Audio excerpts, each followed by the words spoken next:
All right, what's up, YouTube? Bam, and welcome to another edition of Wolf King's Vids. It's your host, Wolf King. All right, so we're going to be making a video on Max Kolbe.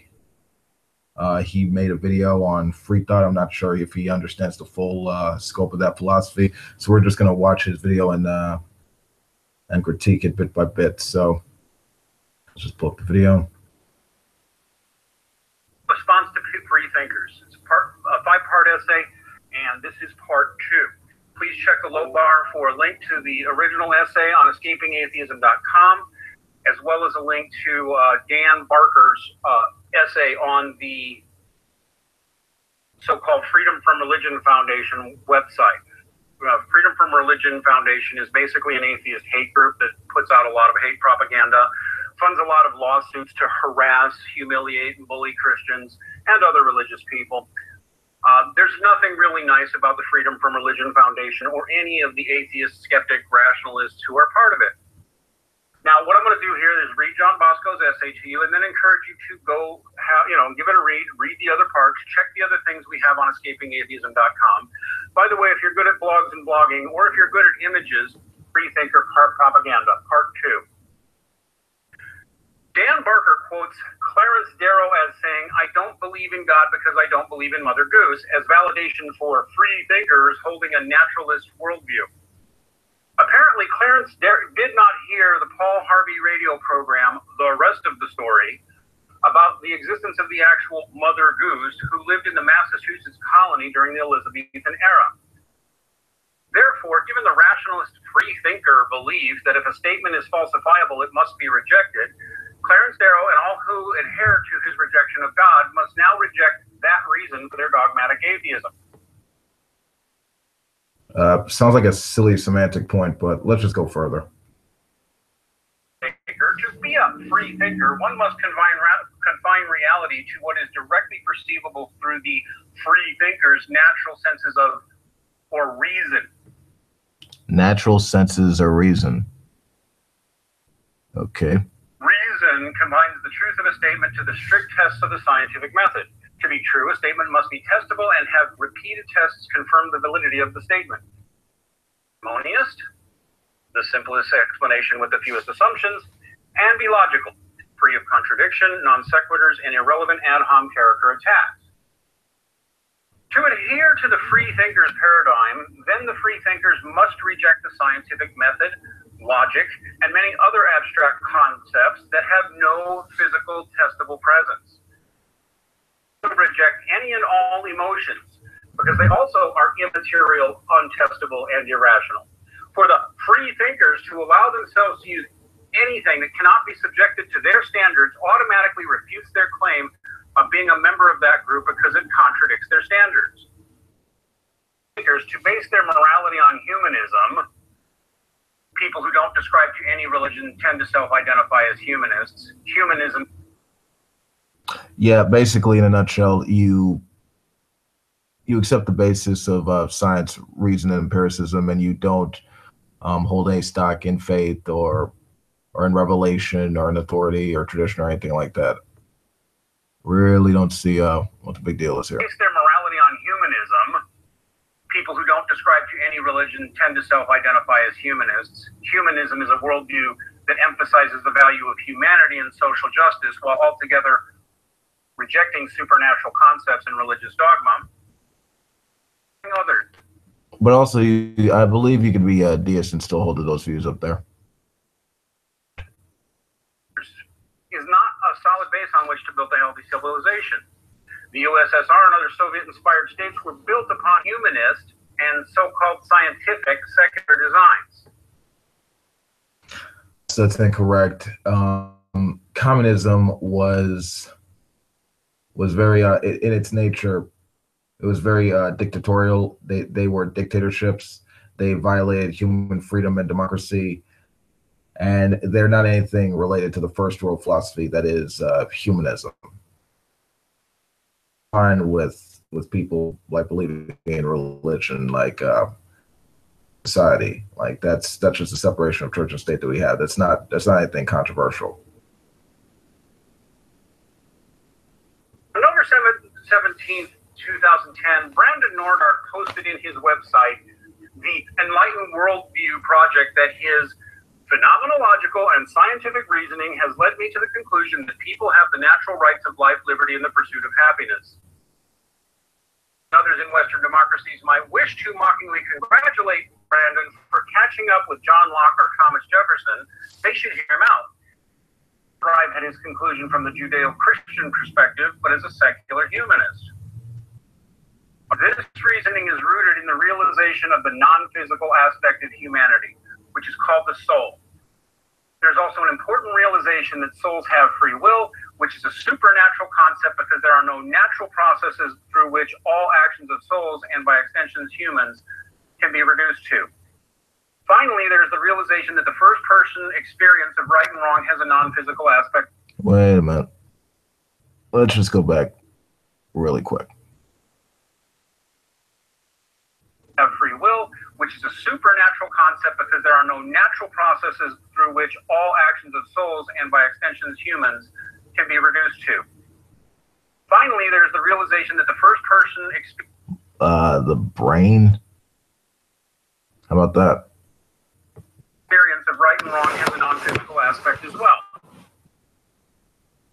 He refutes Dan Barker's position of freethinkers' morality of reason and kind humanists.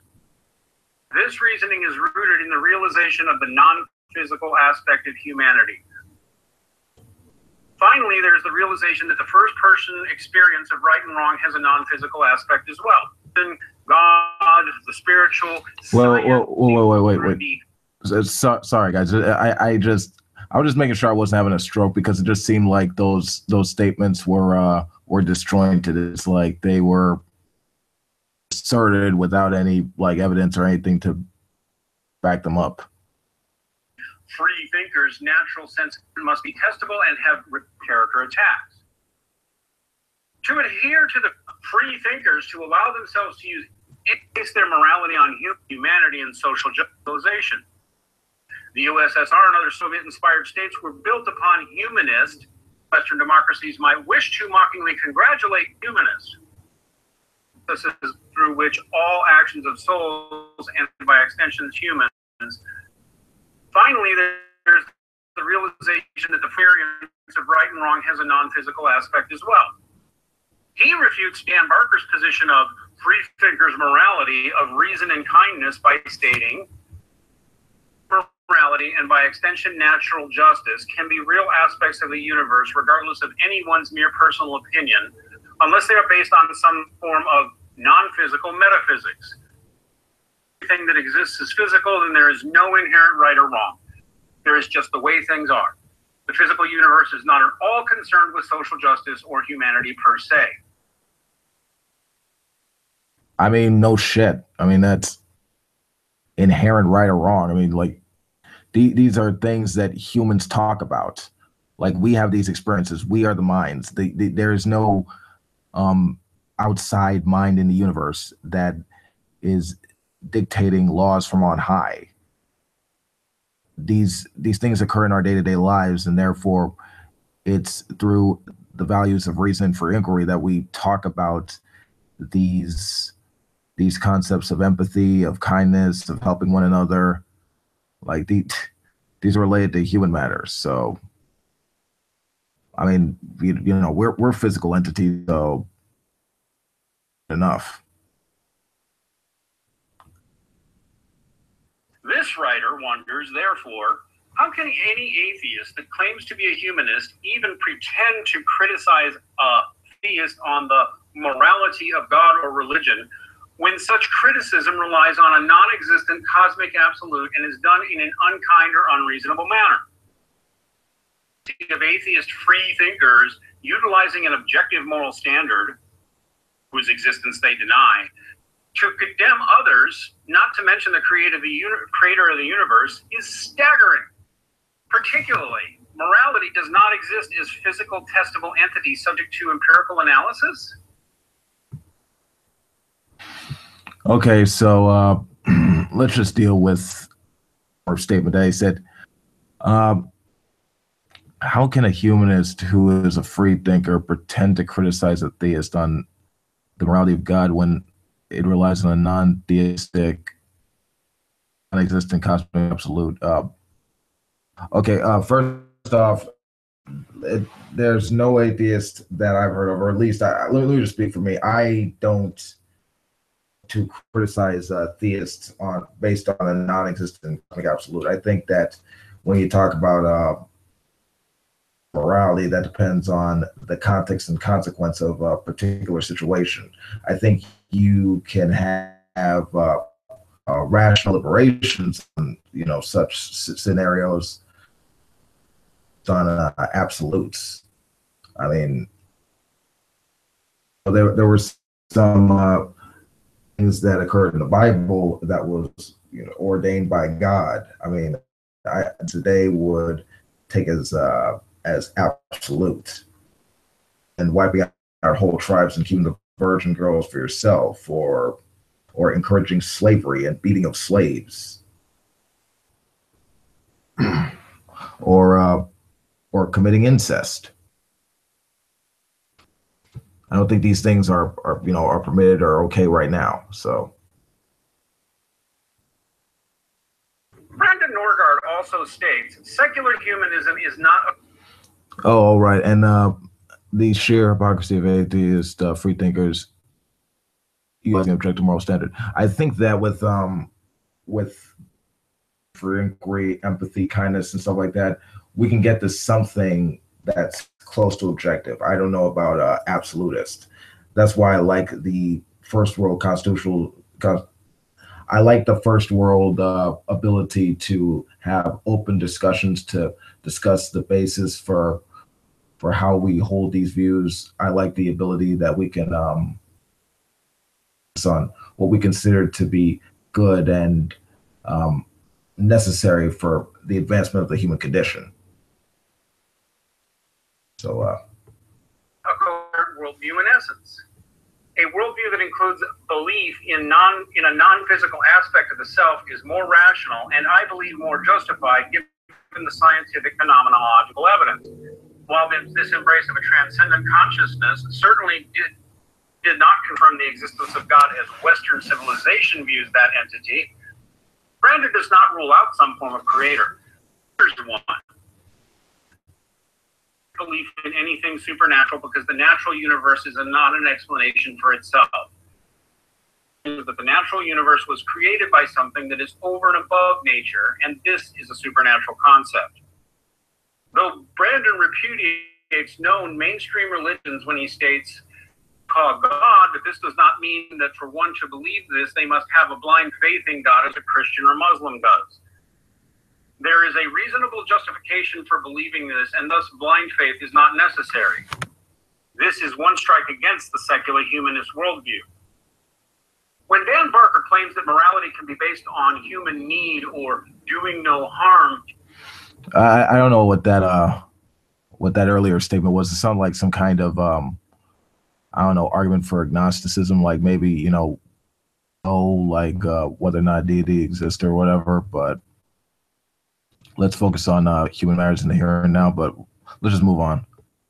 To any person, it can sound very fine and dandy. However, when real-world scenarios are tried, they become capricious and arbitrary. When humans become the masters of the rules, the in-group often becomes favored in catalog of one-way rules such as those seen in any absolute rule society, from the dawn of monarchy in the Tigris and the Euphrates valleys through socialist dictatorships around the world from 1917 until now. That's bizarre. Like with monarchies, the reason why they had the legitimacy of rule for so long was they had the divine right of kings, God to rule and represent him on earth. And to question the king is to question God. It was only when the Enlightenment, started becoming a thing and people started discovering things with the scientific method, legitimacy of that started to fall out of place. Socialist dictatorship, communism, that's a shitty government. That's why it fell all over the world. See, I'll bring that up as a strike against, like first world civilizations. I mean, Scandinavia, like that's a secular society that's thriving and doing well right now. So there's some you can check out over there. They have low crime rates, low corruption rates, and they're all happy and thriving. And almost all of them are non-religious. By basing morality on human needs, not imagined cosmic absolutes, Dan's essay comes into direct contradiction with Brandon's statements, as well as those of the vast majority of theists. Needs of prison inmates are objectively met. They have no job and therefore an abundance of free time, free food and drink, free cable and internet, free dental and medical care. And free butt rape too. And free stabbings and trading drugs and shit. Go in there, you know, a lot of them had initially religious backgrounds. Etc. According to many activists on the political left, that should equate to paradise. Yet nearly all the prisoners in any jail or prison would... Activists on the political left consider jail to be paradise. Like he's not a very deep thinker, I could tell. Take cold, wet, hungry, and free over their relatively comfortable life in confinement. Abundant human soul, a high melding of intellect and will. Was there a point there? I don't like. Was he trying to say that because prisoners' human needs are met in jail, that somehow that's like we shouldn't try to strive for that in society? Like, what the fuck?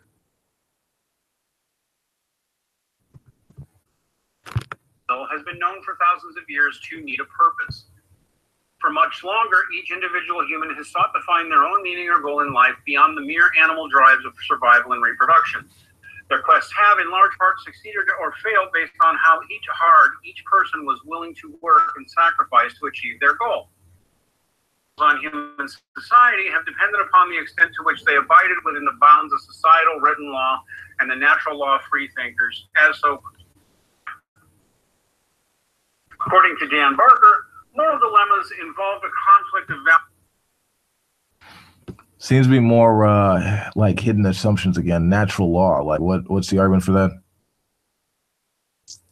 It's to my understanding that that like humans as a social species, what we had to do and the consequences we faced evolved into what kind of morality we have now as a species. But let's move on.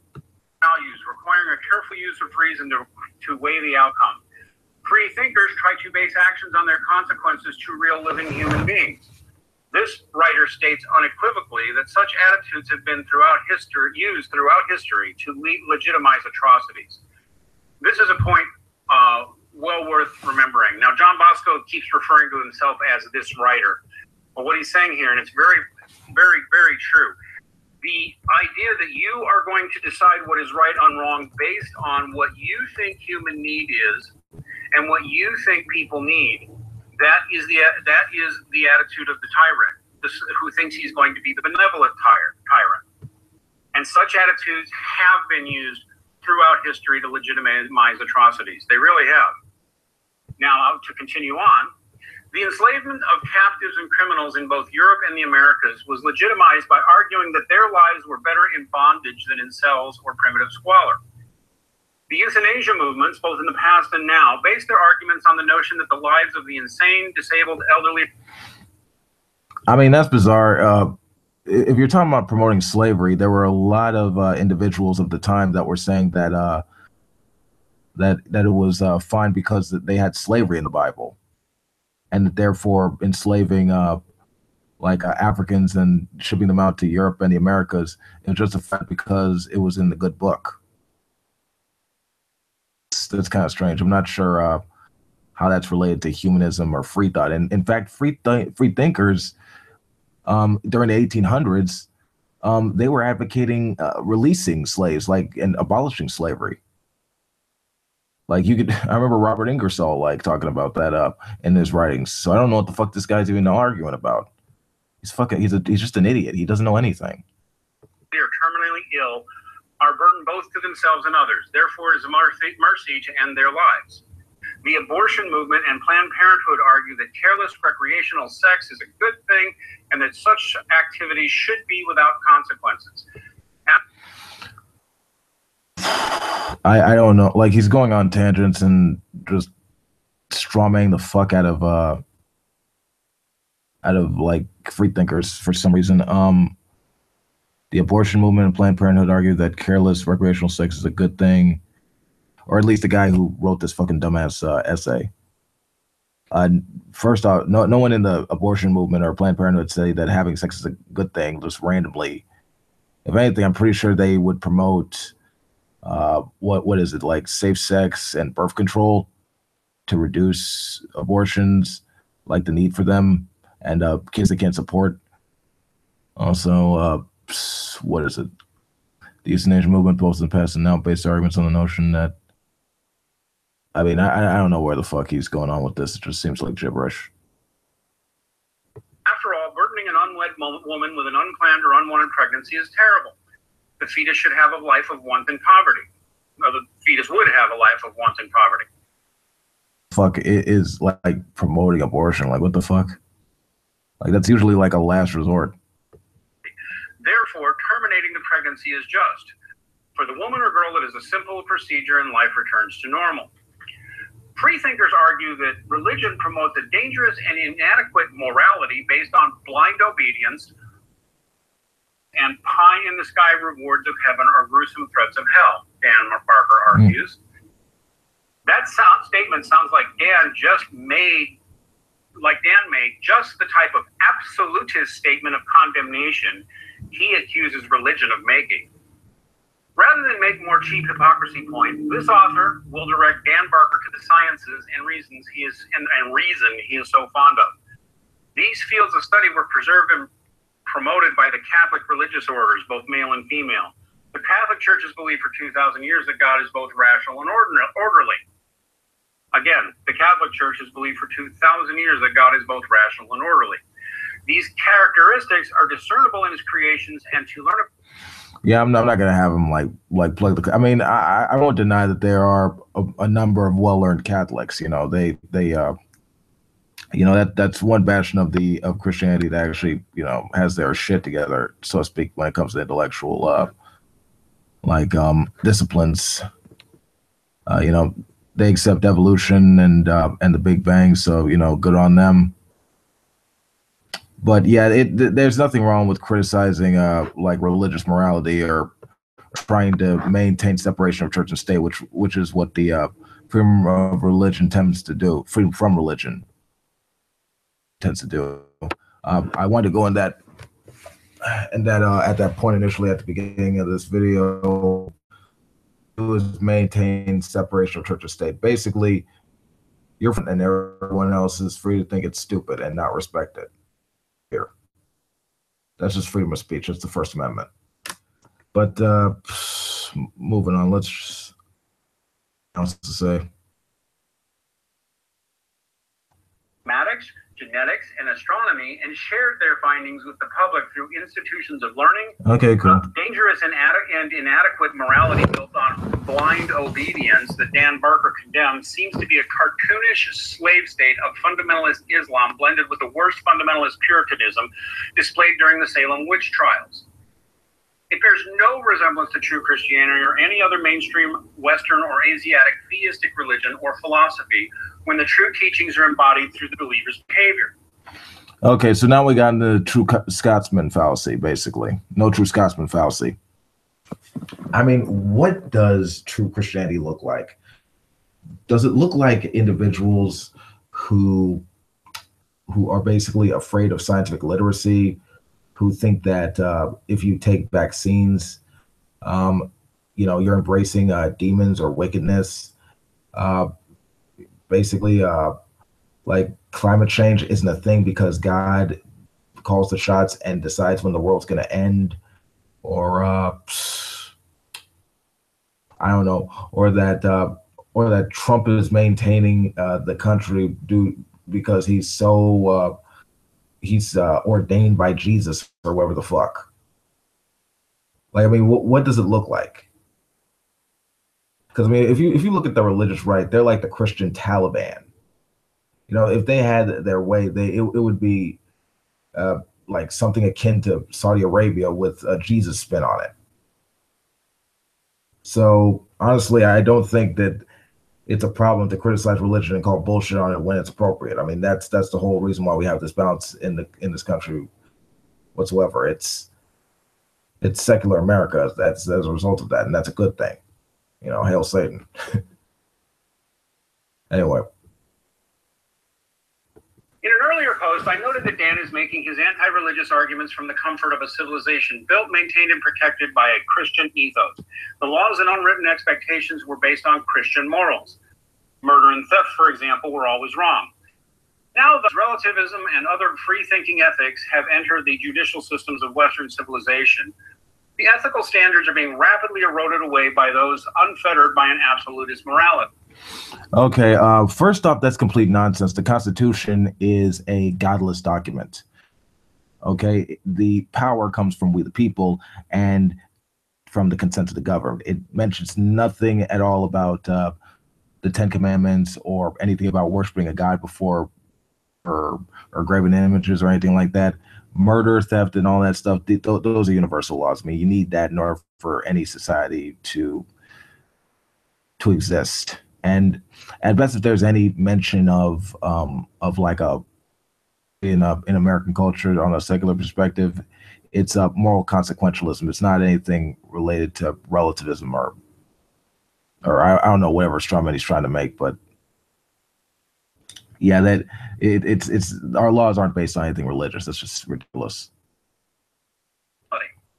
Laws and rules for thee, but not for me, has become almost a given in personal, business, and social media conduct. Yeah, it's all based on like the First Amendment, his ability to criticize religion, freedom of expression of ideas. As the population looks back through time to when our civilization exercised the rules of self-restraint and delayed gratification, our civilization was more polite. When criminal behavior and unwed motherhood and fatherhood were both scandalous and rare, what do we see? Rules, code of conduct that apply to all in equal measure. For millennia, these rules were in place through all cultures and all over the world, in every civilization to some extent. Also, when these rules were flagrantly disobeyed, that civilization from I don't know what all cultures are all over the world. I don't know what mythical history he's citing. I think he's pulling that out of his ass. I've never seen a theocracy or any kind of culture exist like that. I mean, I would love for him to actually cite one. That would be lovely, but moving on. Babylon to Rome to pre-revolutionary France to Nazi Germany and communist socialist regimes, they declined and fell, often violently. Now that ends part 2 of John Bosco's essay. We'll be coming back to read more of it in the coming days, but he is absolutely right. This is something that you should try to recognize. This is false. This is a slide that we put together last night in our Red Pill cast, which we'll be doing that at least once a week, and we may even change the whole channel over to that focus. But what so-called free thinkers like Dan Barker and the Freedom from Religion Foundation are actually doing is building up a fake history of religion, creating straw man cartoon characters out of religious people. A fake history? What the fuck? What? And what this is creating is a very dangerous situation, which John Bosco in his essay hinted at. For you people, religious men, it's time you wake up and realize atheists really do hate you. They despise you. They loathe you. They think of you as lesser. They think of you as a threat. Oh yeah, you're totally pieces of shit. I mean, just like this Max Kolbe faggot. Yeah, all assholes. Definitely. They think of you as an impediment. They want to control the You think just like this faggot, you deserve to be eliminated. Culture, and they want to eliminate you. And if they can't eliminate you, they at least want to reprogram your children to be atheists with them. Another red pill that a lot of atheists like Dan Barker need to hear, though, is that atheist, you are not entitled to our respect, trust, or friendship. Religious men have every reason to reject you and to not even want you around, let alone near their kids. And that both of those facts, which are facts at this point, circa 20. I mean, that's fine. I mean, if you act cultic and have this weird in-group out-group or mentality over something as simple as beliefs, then that's fine. You can eat a dick.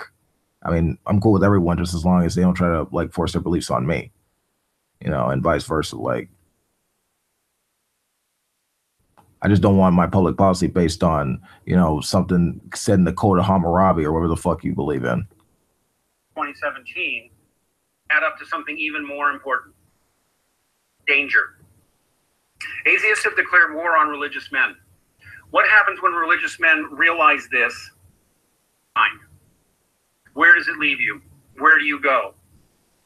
People won't be giving up their belief in God because it's rational and evidence-based to think that there is a God. Rational and evidence-based to believe in the supernatural and other spirit forces.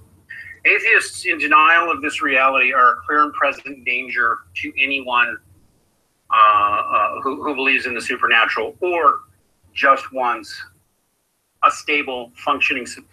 I mean, you can believe that. I mean, I would just like some evidence to support the statement that you made, that it's a reality and that it's evidence-based. And it would be nice if you didn't make just blind assertions. And that'd be nice. Until then, if you were to come in and say that the reason the country is suffering so many natural disasters is because abortion and gay marriage were a thing in the culture, I would like to see some evidence for that. If you're just talking like on a personal basis, if you don't actually have evidence other than your emotional reactions, I would tell you to eat a dick and move on, because that's not how our public policy is based on. It has a rational secular criteria, and you don't meet that. So, yeah. Society where people get along with each other. And it is, in fact, so-called atheists who are the source of most of the friction here. Declare war on atheists. Atheists declare war on us. I love it. This moron put a button on. Yeah, atheists are the sole reason why society in America is so fucked up. That's amazing. Wow. This guy should win a fucking Nobel Prize. Like, I'm. Whew. Jeez. Wow. All right. Okay, guys. That's the whole of my video. That guy doesn't know what the fuck he's talking about. He's ridiculous. That's Max Kolbe. Citing that essay. But yeah, he's done with. All right, guys. This has been Wolf King. Peace out. If you like this video, you know what to do. Stop out, and hell Satan. I'm out. Later.